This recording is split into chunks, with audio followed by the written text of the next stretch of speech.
Today I'm going to be talking about the inner release of control that's involved in OCD cycle in your head. Now, that inner release of control is not something that you can do just like, for example, relaxing your hand like that, because it's in that locked up state that's in your mind, that sort of chronic anxiety that you're feeling. It's in the core of there. It's like there's a clenching going on because the body knows that what's happening to you is you're scared of something, so then the brain locks up and tightens and takes on control because it's doing that to reject, to stay on guard, to stay alert. And the problem is, what you find is that you get into this habit of staying in that locked up state more and more and more, and then just constantly, because it becomes all you know, because you've been so scared for so long.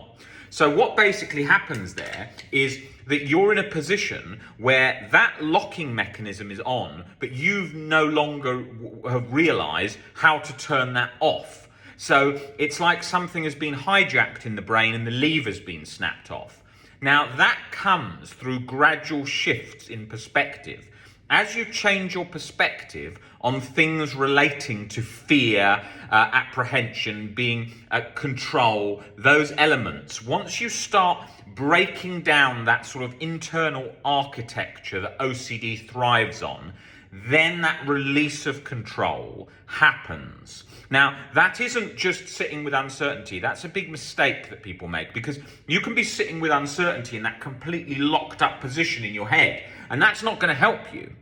Because if you're sitting with uncertainty, but you've got chronic guilt and chronic anxiety, waxing and waning, plugged into the electric socket the whole time, that's causing a problem. Okay, that is going to be something that is locked on like an allergic reaction. I'm using a lot of analogies here to try and present a picture of this very difficult thing to understand. One, if you don't have OCD, and two, if you have OCD, because you will understand. You'll be like, yes, that's speaking to me. I understand each word's very much resonating with me, but then I need to create that image so that you can get a feel for what I'm saying.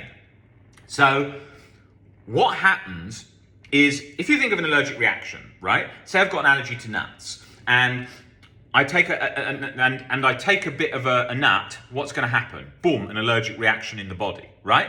But it might not be set off very big by a very small trace of a nut that I just accidentally touch. But in some people, it will be much more so. So that's kind of what's happening with OCD on some level, that reaction, that sudden reaction. Now, to tune that down, we've got to change our perspective so that that cycle doesn't go 0 to 100 a million miles an hour, okay? Because that's what's happening, right? When you look at perspective shifts, they happen all throughout our life without us being aware of what's happening, okay? So in our life, if you think of like, for example, let's use some sort of different situations. Why do 16 to 25-year-old guys work out so much in this day and age? Well, two reasons. One, because fitness is going to attract the opposite sex. Two, that social media exists so they can post pictures of themselves online, which is also going to attract the opposite sex. Now, I'm leaving out currently the reasons of staying fit, staying healthy, longevity, all the common things that people do it for, and is more hyped today about wanting to live forever, wanting to be really fit, all these different things. I'm leaving that out and carrying the two main driving factors of why young guys want to be in great shape. There's a reason why you don't see 70-year-old men rushing to get a six-pack. The reason being, because when you're young, the goals that are your immediate goals, which will usually be one-night stands or relationships, whatever, that stuff has, because it's new, it's more appealing at that age. But it's not just that. It's the perspective that this is so much more than it is, because we've almost exaggerated it in our mind, right? Think of somebody who's never had, let's use another example, a fairly expensive handbag. They've always wanted one because they see in celebrity culture them all the time on social media and online, and they really, really, really want an expensive handbag, right? They get one, and they either love it and it becomes a prized possession, because obviously we're living at a time with a lot of materialistic views because of how much social media is presenting that to us all the time in celebrity culture, or they get used to it and think, God, I wanted that so much and it's just a bag and I've got bored of it or whatever, right? So you have these shifts in perspective that happen. And we know that as we transition through our life, these perspective shifts occur. And how do we know that? Well, just zoom further along the spectrum of age and look at people in their 90s. What do they tend to like to do? Well, they tend to like to do the things that they've worked out in their long life brings them, they can chase comfort too much and then avoid lots of experiences out of chasing comfort because they become too careful. So they should be encouraged to still live life and do things and not think so much of their age, but living in the moment and doing things they want to do. But what can actually happen is what happens is they realize what things make them happy more. And what those things tend to be are connection with friends, family, and having a laugh with loved ones, hobbies and interests that they have, keeping pain and health problems to a minimum so that they're living a more comfortable life in that sense, and appreciating the time they've got, and keeping away from lots of stressful situations they would have gone into younger, not out of avoidance, but because not out of a state of avoidance just for not sense of taking risk, but because at their age, taking risky ventures when they haven't got years in the bank to counteract those is an unwise decision. So therefore what happens is they've formed a view of their life based on all their experiences through their life. So they've done lots of the things that other people have done. It's the same as somebody who might have had lots of different cars, isn't rushing out to buy a brand new car because he realizes they go down in value, realizes he doesn't enjoy it as much. Not knocking that and saying you can get great passion from cars and enjoying driving cars and so on. But these subtle perspective shifts that occur with age all form that calmer mentality and that sort of deeper philosophical view of life. Now, that's not the case for all people. Age doesn't equal wisdom. Age tends to accumulate wisdom because there's been more time to learn from mistakes and hear more knowledge. But that doesn't equal wisdom. You've got plenty of people that aren't wise and old because they've spent a large amount of their life not doing things that lead to a lot of wisdom. For example, you'll meet someone who's 16 who's very wise. I often work with OCD sufferers, 8, 9, 10 years old, that are very wise due to the suffering and their own ways of working things out and handling their life in that sense from a young age. All these things lead to wisdom and changes in perspective shifts. And the goal of life, there's no set goal, but one goal that's healthy is to accumulate wisdom because it compounds and then it benefits your life in all different ways. But the point I'm saying is that with perspective shifts, you realize through life what you like, what you don't like, and you have different experiences, and those change your perception on things, right? For example, if I took a random perspective shift on myself, I don't rush to go out till 6 in the morning and get really drunk because I know the next day is completely written off. I know that I stop enjoying it after a certain amount of time.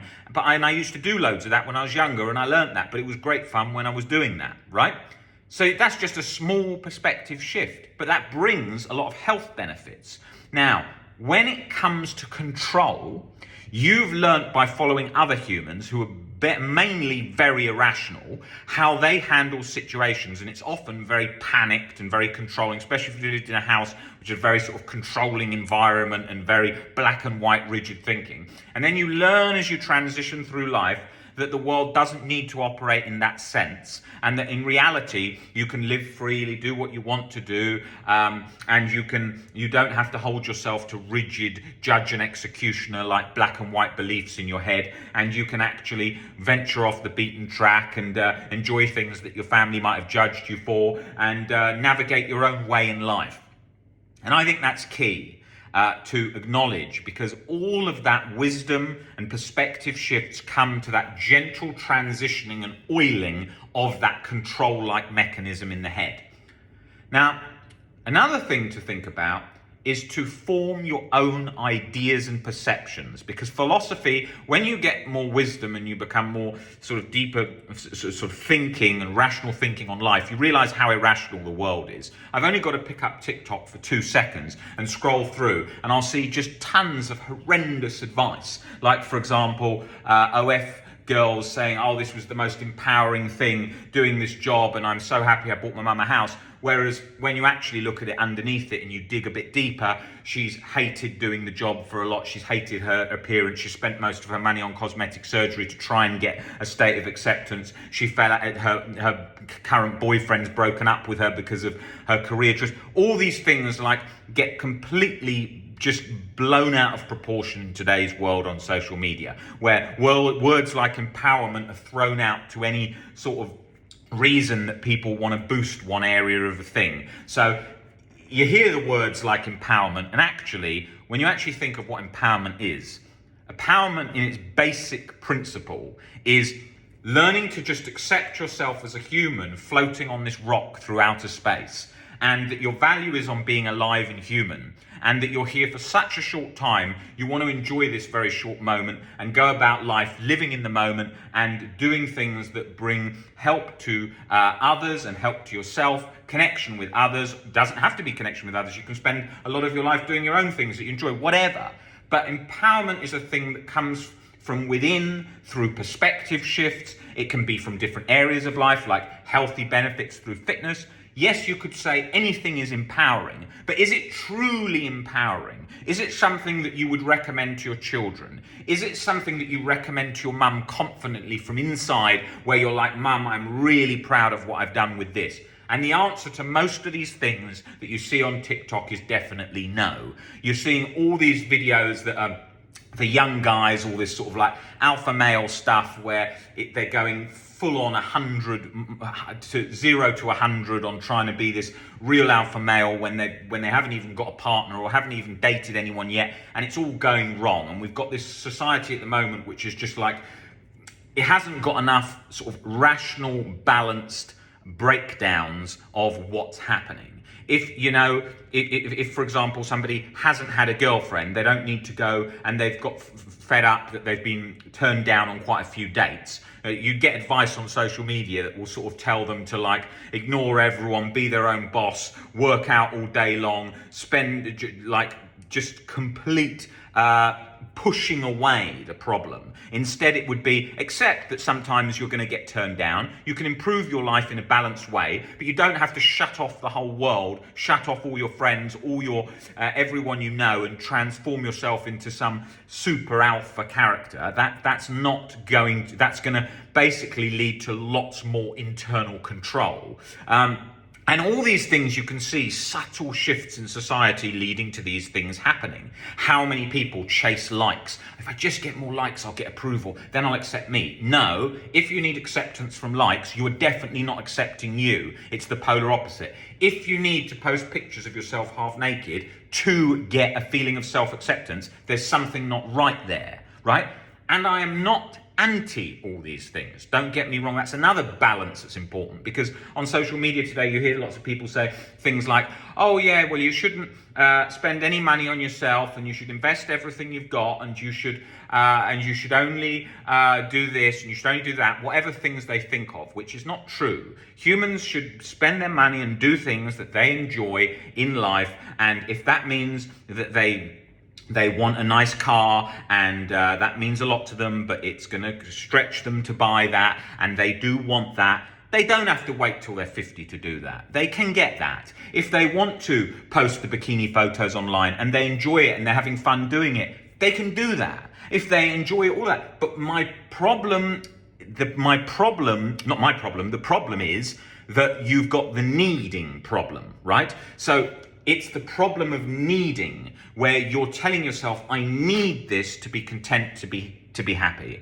So what I was going to say a moment ago, the problem that I have today when I'm working with anyone is because of social media, people have very warped ideas of what's needed to be happy and how to view themselves.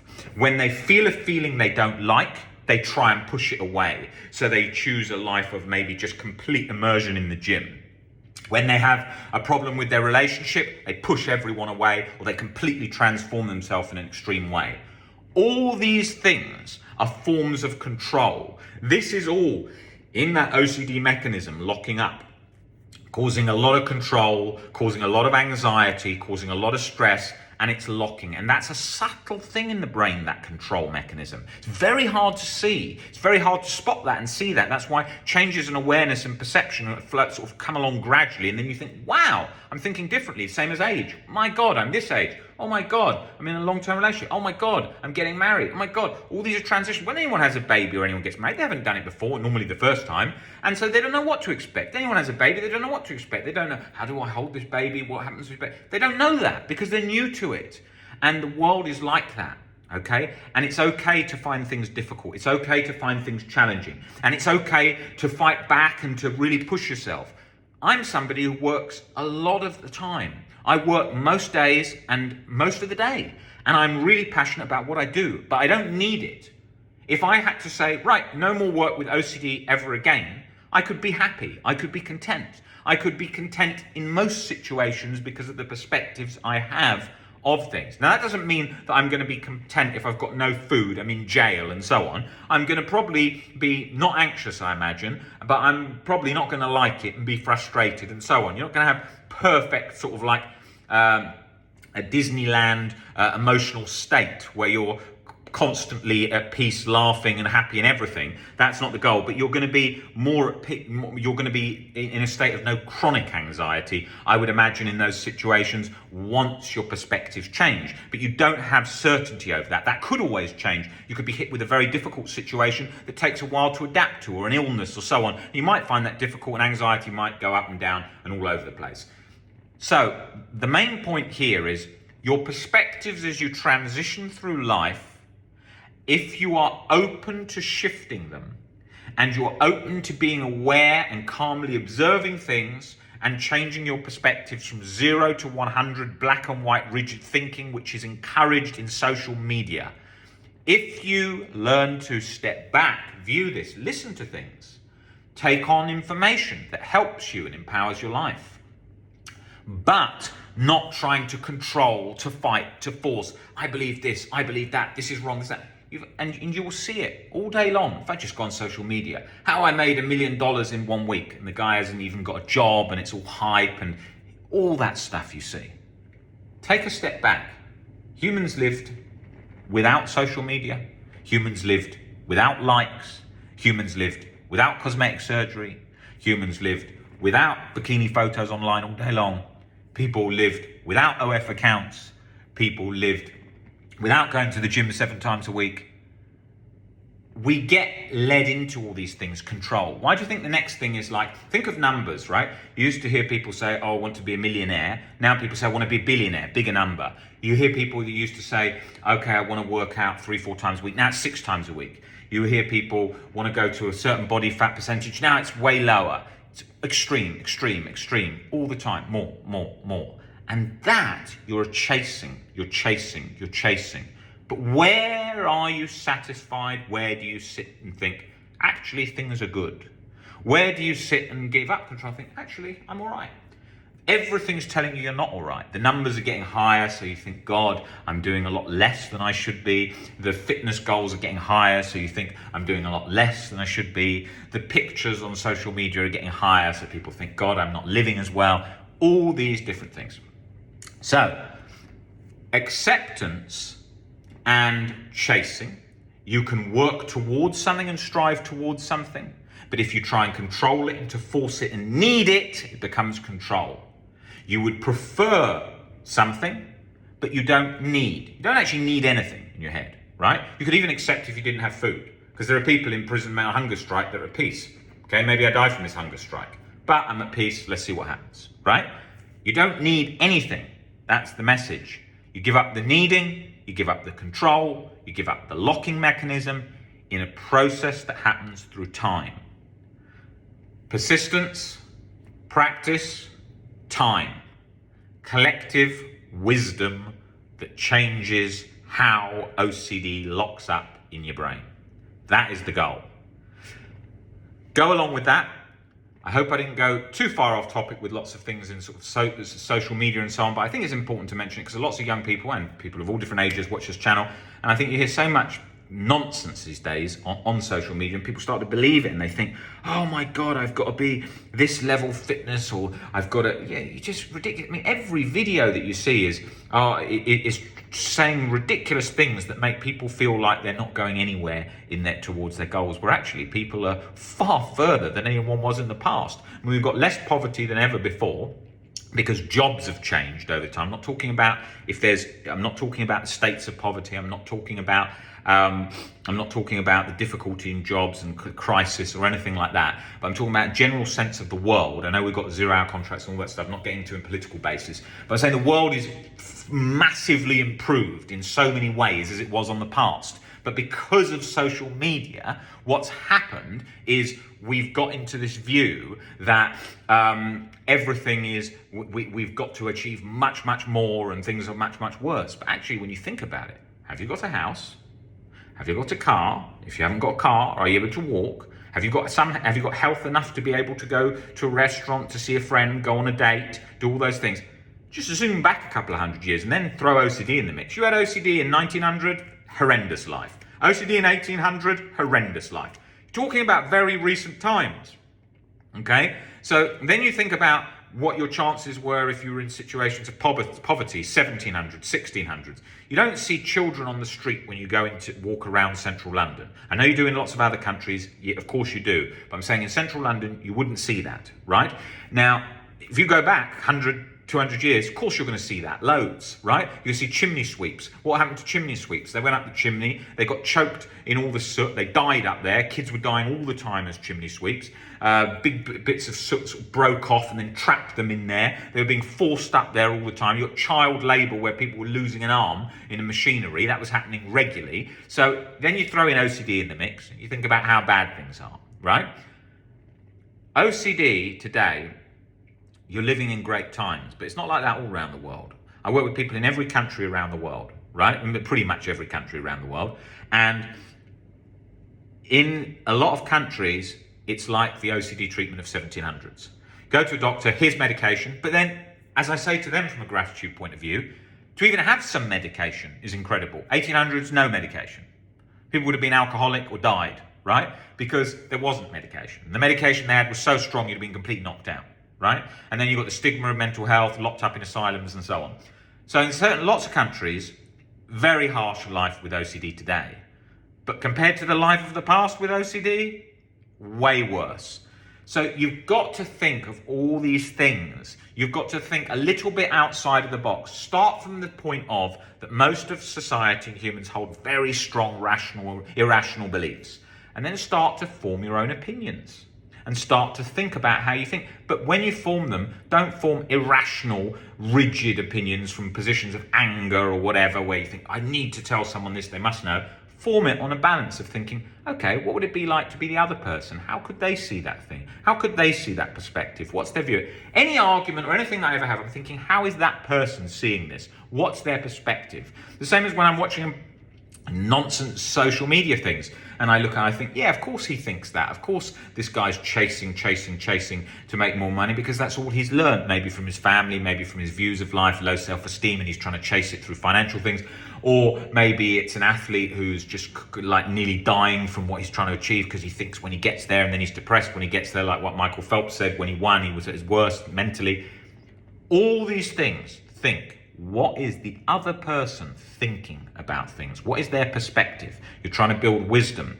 Arguments are conflictions in perspectives where they don't match and they come to a head. And neither person wants to back down because that means a loss to them. So two perspectives come in. One person thinks, how the hell can't this person see that? And the other person thinks, how is this? Or the other person thinks he's so clever, he's saying that, and he's making me seem so stupid, or vice versa. All of this comes from taking a step back, changing your perspective, building collective wisdom. It compounds, and then gradually, as you're changing your perspectives, acceptance, letting go of control, all these elements gradually come together. You don't need to be a rocket science to recover from OCD. but it's harder than you want it to be, and it's a lot easier in so many areas than you think it will be. And it just comes together gradually. You don't need to know everything about OCD to recover, but you need to know a bit more than you think you need to, and that comes together. And you can always spot that in people who are really stuck. You can see straight away why they're stuck. The rigid beliefs, the control, and usually lack of insight into certain areas which are bothering them. Until I had some insight into health OCD and health and risk and fear of death and all these aspects, it wouldn't go. I couldn't just sort of leave it like that. When I used to sit in a hospital waiting room, I'd be like really on edge. So gradually transitioning through life, getting an illness, recovering from an illness, seeing that I didn't die, but then also working towards accepting death more, and then that just gradually releasing that control bit by bit by bit, and we get there. So you will get there. Take it easy. Don't put a deadline on yourself, because that's another form of control, and you see that often on social media. Oh, how to recover in 3 weeks. No, you can't set a deadline on recovery. It's a form of control. It's usually people who don't understand OCD doing things like that. Come to this intensive course for 2 weeks and then you'll be recovered. No, that can't work, because that's doing precisely the opposite of what OCD recovery involves, which is the letting go of control and allowing it to take as long as it wants. OCD, as long as it takes. Nick, in his journey, said one of the biggest strides that he made when he was working with me was, he said, if it takes me 5 years, it takes me 5 years. And that's good, because it is giving up control and stopping trying to force and lock everything down.